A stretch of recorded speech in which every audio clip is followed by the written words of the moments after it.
reviens sur un livre que j'avais cité déjà de Georges Minois, Histoire de la célébrité et les trompettes de la renommée, chez Perrin. Je trouve ce livre, sa lecture assez passionnante. Et je vais vous lire un passage de l'épilogue qui ouvre une certaine réflexion. Pour Brigitte Sauzet,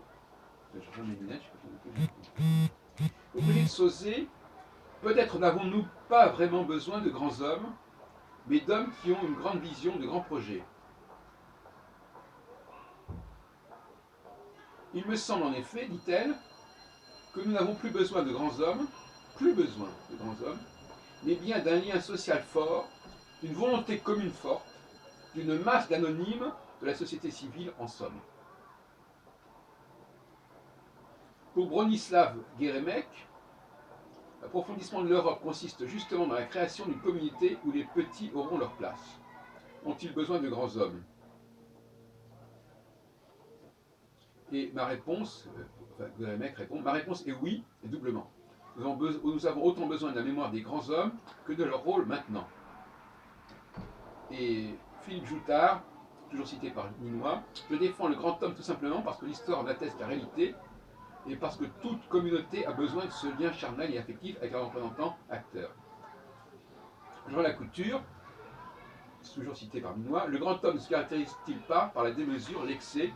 Est-il un fascinateur? Je le crois et je le crains. C'est pourquoi je tends à nuancer l'éloge du grand homme s'agissant de l'Europe. Alors, on pourrait continuer comme ça. Bon, alors, ce que je veux dire par là, c'est que cette dialectique est extrêmement intéressante au regard de mes travaux, et notamment le propos de cette femme, quand même, Brigitte Sauzet.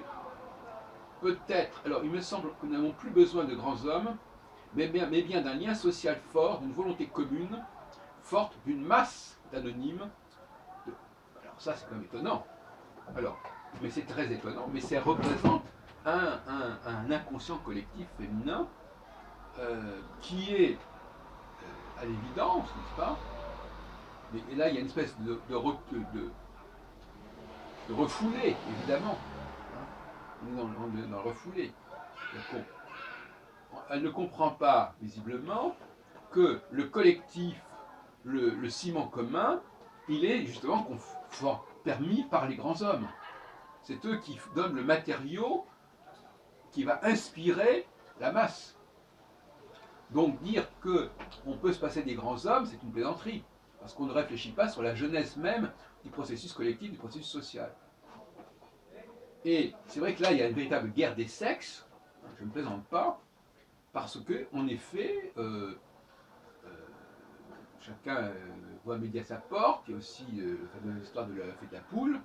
Est-ce que le grand homme forge la communauté, ou est-ce que c'est la communauté qui constitue le grand homme? Bon, moi, je préfère la première formule. Les hommes semences, ceux qui sont capables d'influer puissamment, ce sont eux qui sont le ciment d'une société tout entière, d'une communauté. Tout ce qu'on voudra. Toute communauté, quelle qu'elle soit, scientifique, religieuse, intellectuelle, culturelle, politique, doit son existence à, appelons ça un grand homme comme on voudra, à quelqu'un, en tout cas, qui s'est constitué de façon spécifique et qui va entraîner, au sens de locomotive, qui entraîne un train, derrière lui toute une population de gens qui auront en commun cet entraînement, justement. Donc, on a là, il ne faut pas sous-estimer ce genre de processus subconscient. Que les femmes privilégient la participation, la communion, et ne se préoccupent pas de savoir comment cette communion peut se constituer, elles le prennent comme un fait acquis. Et c'est vrai que ce que les grands hommes ont fait dans le passé, ça reste en héritage. Bon. Mais est-ce qu'on va constamment vivre sur des consensus qui ont été établis par des grands hommes il y a 20, 30, 40, 50 ans, ou plus? Ou est-ce qu'on va être capable de continuer à mettre en place de nouveaux consensus, ce qui est une nécessité vitale ne serait-ce que pour la relation entre hommes et femmes. S'il faut qu'il y ait quelque chose de fécond, c'est comme si on disait on ne fait plus d'enfants, on va garder les enfants qui existent et puis on va les faire, on va essayer de trouver un moyen de les perpétuer dans le temps, de les empêcher de mourir, etc. Voilà. Je trouve ça assez déplaisant, cette façon de se positionner. Et je répète encore une fois que cette histoire de la célébrité, elle, elle nous rappelle que même les femmes, quand on leur demande de citer des grands hommes, elles ne citent quasiment pas de femmes. Elles n'en connaissent pas. Le féminisme, ou appelons-le comme voudra, parce qu'il paraît que ce mot-là a des connotations, moi je le dirais comme ça, féminisme. Le féminisme, c'est-à-dire tout ce qui consiste à dire que les femmes sont égales, qu'elles ont les mêmes droits, qu'elles ont les mêmes capacités, etc. etc. Le féminisme euh, n'a pas été capable, malgré sa volonté, malgré sa détermination, n'a pas été capable de conférer aux femmes un autre regard sur l'histoire que celui qui est un regard essentiellement avec une domination masculine. C'est quand même un signe, une marque d'échec. C'est-à-dire que le pouvoir, pour reprendre cette expression, le pouvoir, croire qu'on peut changer les mentalités, qu'on peut changer la réalité, se heurte au mur de la réalité, justement, au mur du savoir, savoir au sens, non pas de la connaissance, mais au mur du savoir, c'est-à-dire ce qu'on sait, ce qu'on peut observer réellement, et non pas les lunettes avec lesquelles on doit regarder la réalité. Donc, effectivement, il y a là un échec qui ne devrait pas être perçu comme un échec d'ailleurs, c'est tout simplement comme ça. Il faut considérer qu'il y a eu des gens qui ont été dans la chimère, dans la gageure, qui se sont dit voilà, on va changer le monde, c'est l'apprenti sorcier, c'est Frankenstein, etc., le golem, tout ce qu'on voudra. Parce que n'oublions pas que la femme est un peu sur le même plan que la machine. On veut perfectionner la machine, on veut lui permettre d'aller plus loin, on veut lui permettre d'être plus proche de ce qu'en font les hommes. Et qu'est-ce qu'on dit pour les femmes? On dit la même chose. Donc on a le combat pour l'intégration et l'assimilation des machines dans notre société, il est extrêmement semblable au combat que les femmes veulent mener. Et d'ailleurs dans les deux cas, le paradoxe c'est que ça dépend des hommes. Ce sont les hommes qui en général inventent les machines, et ce sont les hommes aussi qui ont le pouvoir qui permet de faire passer un certain nombre de lois, etc. On a suffisamment dit à quel point le Parlement était quand même minoritairement féminin. Donc c'est bien les hommes qui se prêtent à ce genre de jeu. Pourquoi? Parce que c'est une espèce d'hubris comme ça. Ils veulent montrer leur pouvoir, justement. Ils veulent montrer qu'ils sont capables de le faire. Et ils veulent se donner des défis. Et quelque part, le féminisme, c'est un défi, pas spécialement pour les femmes, mais pour les hommes. C'est ça le grand problème. C'est que souvent, j'ai déjà signalé à plusieurs reprises, ceux qui se croient être euh, les artisans de leur propre histoire sont manipulés.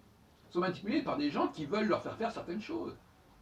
C'est vrai pour les femmes qui sont manipulées par certains hommes qui se prennent pour des pygmalions et qui veulent prouver qu'ils peuvent faire n'importe quoi, qui sont des magiciens en quelque sorte, qu'avec un coup de baguette magique, ils vont transformer un carrosse en potiron ou en citrouille ou inversement, comme dans Cendrillon.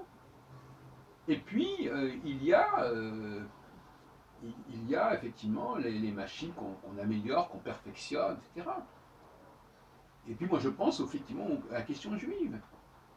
Je dis que, effectivement, moi qui ai étudié très longuement l'histoire du prophétisme, on sait très bien que dans les représentations de la fin des temps, notamment dans les milieux protestants, les juifs doivent jouer un rôle. C'est ce qu'on appelle le rappel des juifs. Il faut que les juifs reviennent sur la scène politique et qu'ils ne soient pas simplement des marginaux dans la société. Donc on les encourage à faire un mouvement, on les encourage à aller en Palestine notamment, à aller à Jérusalem, à Sion, pour que les derniers temps de la fin des temps se développent, soient orchestrés, avec toute une problématique autour de l'antéchrist, où les Juifs d'ailleurs jouent un rôle assez ambivalent, hein, puisque si je me souviens bien, ils vont être du côté de l'antéchrist à un moment donné. Hein. Alors donc on pousse ces juifs à aller là, en leur disant voilà, on vous encourage, allez créer quelque chose, allez en Palestine, allez, on va faire tout pour vous aider, mais en réalité, on les piège en faisant ça.